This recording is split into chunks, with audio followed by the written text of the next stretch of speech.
Let me ask you: did you? As far as the Kumite, I listened up until. I just want to make sure I have the proper understanding of what you're referring to. I listened until Brittany Venti came on, and then I had to go do something. So, did anything happen after that noteworthy, or are you just referring to the beginning? Well, it's kind of funny that you had to go do something when Brittany Venti came on. I often find myself having things to do when she comes on. No, Yeah. Oh, absolutely. Brittany, Absolutely. Brittany has got moments where she has made me laugh. Like that time she had that, they had that Australian guy on the Kumite, and she kept fucking with him about his sound settings. That was hilarious. But okay, so what I've gotten is that basically some drama on, well, maybe drama's a strong word, but I'll say some concern from Failure and Andy came about because Tonka deleted his Twitter account. Right. Now, and they started because they didn't know where not Failure, but Tonka was. They started it and started it as a call-in show. And so there were about 20 people in the waiting room on the Discord channel. But the minute Tonka got on, all that shit got thrown out the fucking window, which was disappointing because my view of it was that I wanted to share with them is that Andy kept going on about how he heard that Tonka did a rage quit on Twitter from a reliable source, and and I want to get on and tell Andy, it's like, Andy, as reliable as those sources may be, the best thing to do is to wait on the most reliable source, who is Tonka. And if you never hear from Tonka, so be it. Move on with your fucking life. I know these. See, here's the thing, and this is where I think Tonka, where I believe Tonka gets it right, is that we tend to let our internet feels get in the way. These guys have become friends. Yes. And they kind of they're getting emotionally invested in one another, which I completely understand. I shamingly admit that I was like that at one point. And sometimes when people I consider friend disappear, it's kind of hard to divest yourself emotionally of that. Marty Asbilius is one example where, he was. If anybody's familiar with that guy, he was in that same group. He disappeared almost a year ago. Just left. I mean, his Twitter account's still up, but he hasn't talked to anybody for almost a year. And when I think about him, I'm a little bit concerned how he was doing, just because of the emotional state he was in at that time. Yeah. But I can't focus on that because here's the thing. These are people who I have never had in my house, or I've been in their house. We've never hung out, had beers, ate barbecue or whatever the hell. We haven't interacted in a intimate social sphere. So, we shouldn't really be getting so emotionally invested in these people in the community. Yes. It's okay to care about them. I agree. Absolutely okay to care about them. Like I said, you get to know these people. I like Andy enough, even though he and I have never conversed, that if he disappeared from social media all of a sudden, I'd be like, oh shit, I wonder what happened to Andy. But then, I wouldn't focus, a great amount of time on it. But then again, I'm not as socially invested in those guys. But, maybe a little bit more with Failure, and if Failure disappeared all of a sudden, be like, dude, what the fuck? But, Failure's got to do Failure, and I just have to accept the fact that, again, he and I have never spent time in one another's house. Yeah, this was my take. I didn't understand.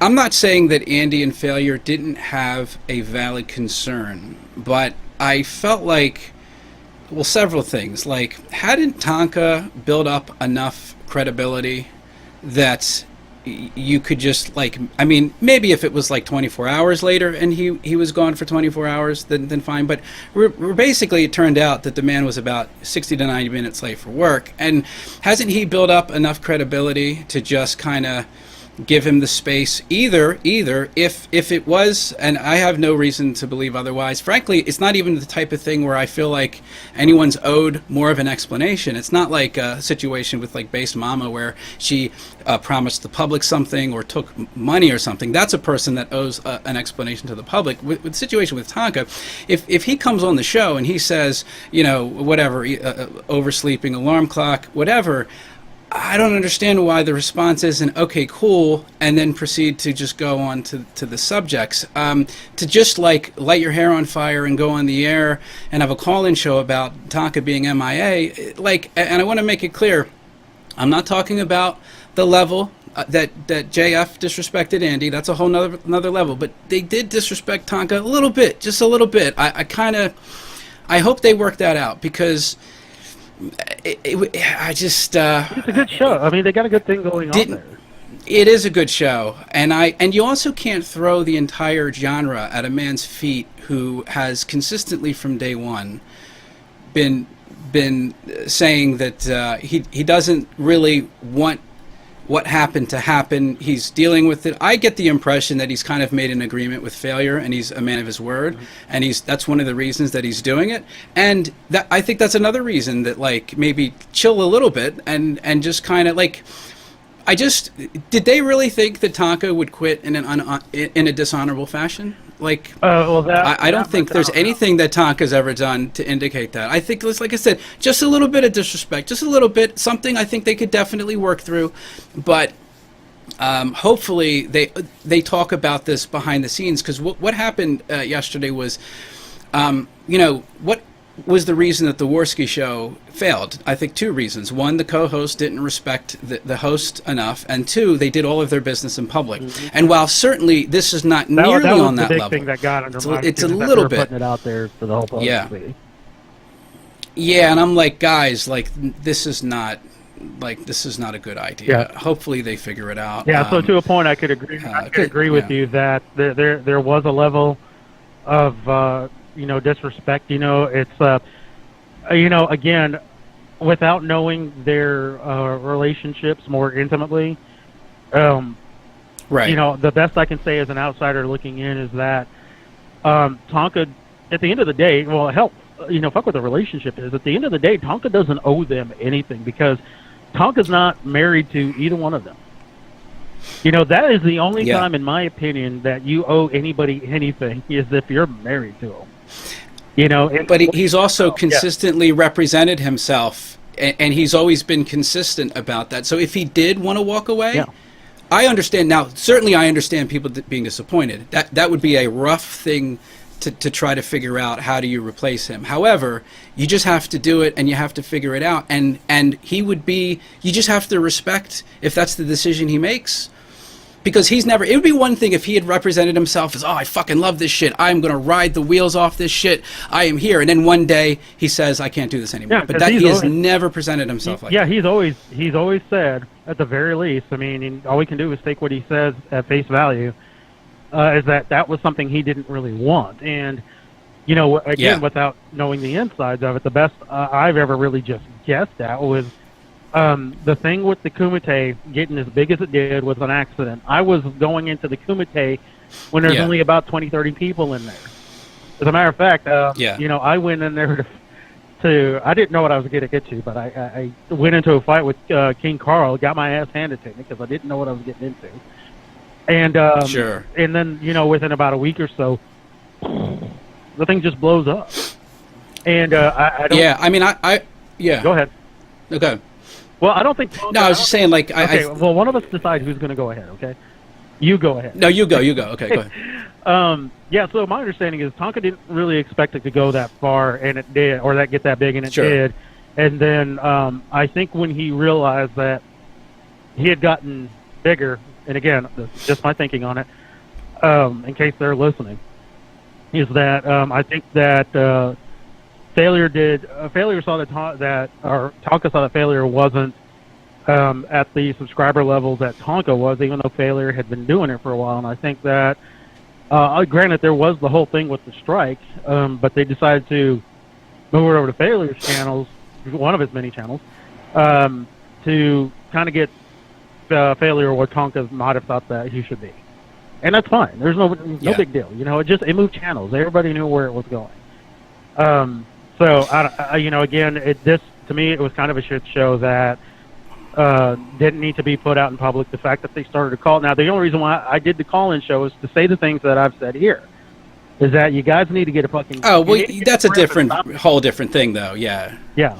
Yeah. Well, like the chat and the viewers, like I think they could say whatever they want. They can like or dislike, but that's like a completely separate relationship than the co-host and the host. Here's the other thing, though.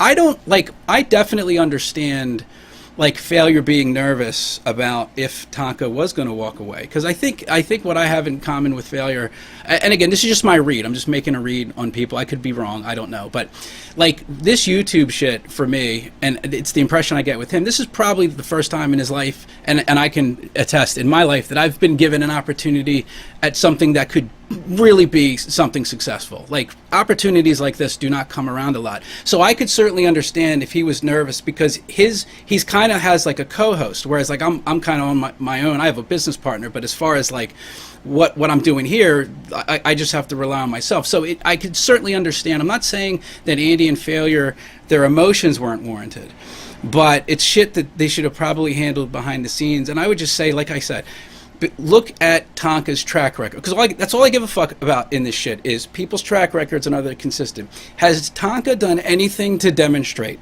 that he'd walk away in a dishonorable manner? I would say no. So I would say give him the benefit of the doubt. Or here's the other, and we'll close with this because I know we're going over here. I'll close with this. Let's say, because there was the possibility that part of the reason this happened is because animals were fucking with Tonka. And whether it was happening then or it happens in the future, at some point animals will fuck with YouTubers. People will dox you, people will fuck with your family. It's one of the things that it comes with the territory. If that was happening, you then have two co-hosts that you got to worry about. You not only are you dealing with this shit, you have two co-hosts that you're worrying about that are going live, lighting their hair on fire about it.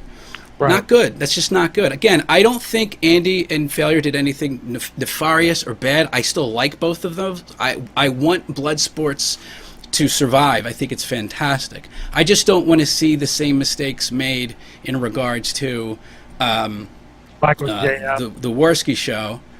And right, and now that was all. I would put most of that on JF. Now the business shit, I guess Andy was partially responsible of putting it all out there. But the disrespect level, that was all JF being completely out of line, I think, in his level of disrespect for Andy. So I think that it's more minor. I think it's workable, and I say all of this shit as totally constructive, positive criticism. Right. That I hope. They might not even hear it, but if they were to, I'm saying this from the standpoint I want that show to survive and thrive, and I think a lot of us do, and I think I think it's a bump in the road. I think they'll be okay. Yeah, and the last thing I want to mention is that the thing about the internet blood sports is that you could kind of hear this genuine fear in their voices that blood sports is dead without Tonka, and that was another point that I want to bring to them. It's like, guys, internet blood sports has been going on since the internet's been around. It just hasn't been called internet blood sports. This shit has always been there. Yeah. It's always going to be there. So, I mean, it's just going to take on different names. So don't worry about it. And again, it should have just been, and I'll just reiterate it this last time, is that it just should have been, they should have just gone on with the show and worried about what was going on with Tonka in the background. Yeah. So that's I agree. That's pretty much where it is, and I'm sure at the very least I hope everything is fine. But if the Kumite goes away, it goes away. Somebody else will do something else, and they'll likely call it something else, whether it be sure. the Kumite or whether they rename Internet Blood Sports, and if that fails, fuck it, I'll open the Kumite. Fuck it. The Kumite. Yo, I really appreciate the call. Again, apologize everybody for taking longer, but that's something I wanted to cover. So that's that was a good discussion. I definitely wanted to cover. All that. right, well, so we'll see you around. But yeah, call back again. Definitely. Absolutely. Thank you so much for the support. Have a great night.